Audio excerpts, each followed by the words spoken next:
Bonjour à toutes et à tous, ici Émilie, l'assistante d'Olivier Dick, consultant et formateur en communication digitale, personal branding et expérience client. Aujourd'hui, on va parler d'un phénomène marketing fascinant. Une collaboration qui mélange luxe, culture pop, rareté, réseaux sociaux, psychologie du désir et stratégie de marque. Cette collaboration, c'est Swatch x Audemars Piguet. Parlons web. Et derrière cette montre vendue quelques centaines d'euros, il y a en réalité une mécanique marketing extrêmement puissante. Parce que non, cette collaboration ne sert pas seulement à vendre une montre, elle sert surtout à créer du désir, attirer une nouvelle génération, générer une viralité massive et renforcer encore davantage l'aura d'Audemars Piguet. Une montre accessible qui vend un rêve inaccessible. Audemars Piguet est une marque de luxe. Une Royal Oak peut coûter plus de 30 000 euros. Autrement dit, un objet inaccessible pour la majorité des jeunes consommateurs. Swatch, de son côté, maîtrise parfaitement les collaborations virales, les codes de la culture pop et les objets désirables à prix accessible. Avec cette collaboration, les deux marques fusionnent leur univers, le prestige d'Audemars Piguet avec la viralité de Swatch. Et c'est là que la stratégie devient brillante. Parce qu'au fond, la montre ne vend pas seulement un produit, elle vend une appartenance, un symbole, une identité, un accès émotionnel au luxe.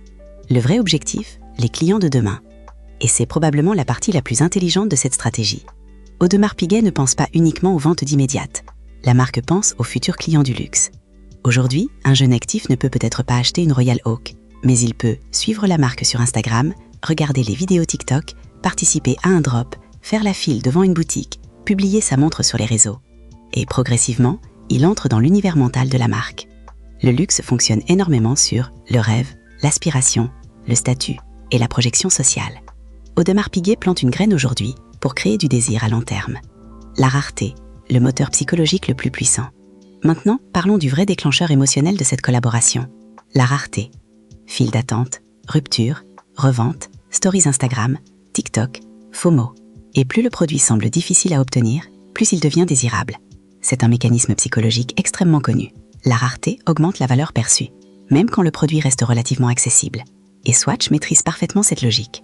La montre devient alors un objet culturel, un objet de conversation, un signal social. On n'achète plus uniquement une montre, on achète l'expérience, le statut, le sentiment de faire partie du phénomène. Les réseaux sociaux ne vendent pas le produit, ils vendent le désir. Et c'est là que les réseaux sociaux jouent un rôle central. Les gens ne publient pas seulement la montre ou l'objet, ils publient l'attente, l'unboxing, la rareté, le chaos du lancement, l'émotion du moment. Et ça, c'est du marketing organique extrêmement puissant.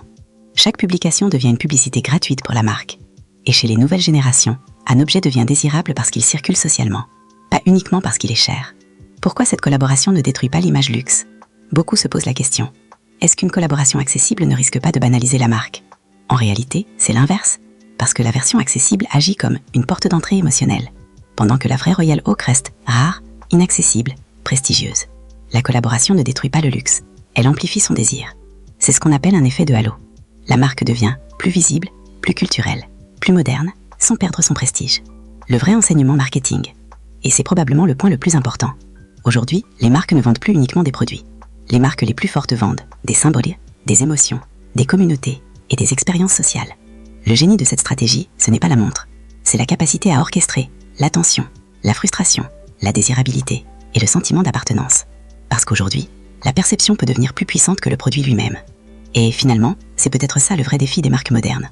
Ne plus seulement vendre quelque chose, mais devenir quelque chose dans l'esprit des gens. Vous souhaitez aller plus loin? Olivier Dick accompagne les dirigeants, responsables RH, communicants et commerciaux qui veulent maîtriser leur communication digitale et renforcer leur leadership grâce au storytelling, au personal branding et à l'expérience client.